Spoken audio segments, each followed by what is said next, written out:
සුබ දවසක් හැමෝටම හදිස්සියෙන් වීඩියෝ එකක් කරන්න හිතුනේ මේ මම ICT සර්විස් මේ ක්ලාස් 3 grade 3 paper discussion 2 කියන එකේ පොඩි mistake එකක් කරනවා internet trans in HTTP protocol කියලා මම ඉවල මේ හදිස්සියට පටලගෙන කියන්නේ පල්ලෙහා එකත් එක්ක මගේ ඔළුව මේ වෙලා හරි මොකක් හරි හින්දා වෙලි කියන්නේ HTTP කියලා ඒ වුණාට TCP/IP තමයි මේකේ හරිම උත්තරේ වෙන්නේ ඒක කෙනෙක් අපිට කමෙන්ට් කරලා මේ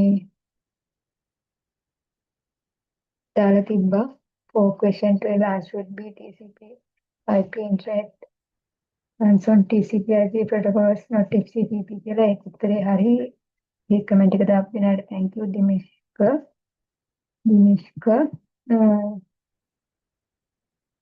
මම ඊට පස්සේ correction note එකකුයි මේ post එකකුයි දෙකම දැම්මයි ඒව වැඩි reach වෙලා නැති හින්දායි මම වීඩියෝ එකම කරලා දාන්න හිතුවේ දර්ශන ප්‍රශ්න උත්තරේ HTTP කියලා මේ කිව්වා ඒ වුණාට උත්තරේ TCP/IP වෙබ් බ්‍රවුස් කිරීම සඳහා HTTP ඒ කියන්නේ ඇප්ලිකේෂන් ලේයර් එකේදී නම් HTTP පාවිච්චි වෙන්නේ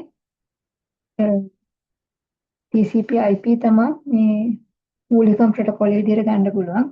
ඒතකොට වඩාත්ම නිවැරදි උත්තරේ වෙන්නේ TCP/IP කියන එක. හරි හෙට ඔයගොල්ලන්ට විභාගෙ තියෙනවා. වැරදිලා හරි මේ ප්‍රශ්නේ ඇවිල්ලා මේක බලපු කෙනෙක්ට වැරදුනොත් කියලායි මම මේක වීඩියෝ එක කරේ. thank you බැලුවට. එතකොට මේ හෙට දවසේ හැමෝම හොඳට විස්තර කරන්න කලබල වෙන්න එපා. මේක රජයේ වැඩි තන විභාගවලට වඩා ටිකක් වැඩි පිරිසක් බඳව ගන්න විභාගයක්. ඒ හින්දා ඔයගොල්ලන්ට තියෙන chance එක වැඩි.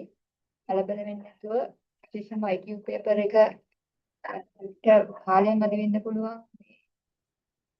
ඉක්මනින් කරගෙන ගිහින් නැත්නම් ඒ හින්දා එක ප්‍රශ්නයක එල්ලලා ඉන්නේ නැතුව දැන් මේ හොඳට කල්පනාවෙන් කරන්න. ඒ කියන්නේ කරලා තියෙන ඒ කියන්නේ මම මේ ටයිම් එකත් එක්කම යාට මම මෙච්චර වෙලාවක් දැන් පැය භාගයක් විතර ගිහිල්ලා ඔයාලා තාම ඉන්නේ 15 වෙනි ප්‍රශ්නේද එහෙම වෙලා හරියන්නේ නැහැ නේ. කියන්නේ පැය භාගය යනකොට අඩුම තරමේ 30 වෙනි ප්‍රශ්නවත් ප්‍රශ්න 60ක් නම් තියෙන්නේ ප්‍රශ්න 50ක් මම හිතන්නේ තියෙන ප්‍රශ්න 50 පේපර් එකක් එනවා ඇත්තේ මේ ප්‍රශ්න 25ක් හරි කරලා තියෙන්න ඕනේ. කාලෙන් භාගයක් යනකොට හරි ඒ විදිහට මේ ටයිම් මැනේජ් කරගෙන හොඳට විභාගයට ලියන්න එනම් good luck.